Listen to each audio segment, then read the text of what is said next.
1 point kay Esner kasi walkout ng walkout. 2 point ulit kay Esner kasi kahit di po siya iiyak na siya. 1 point kay Mark kasi yung mga jokes niya is pinipersonal niya na.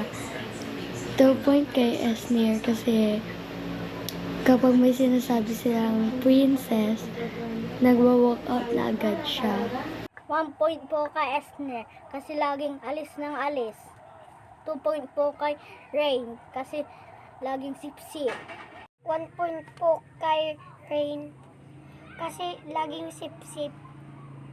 2 point po kay Esner kasi lagi po siyang walang pera. 1 point po kay River kasi po isang galaw lang sa kanya iiyak na. 2 point po kay Esner kasi po walkout ng walkout. 1 point kay Rain kasi sip-sip. 2 point kay Rain ulit po. Kasi palagi nagsusumbong kay mama kaya wala akong ginagawa sa kanya po.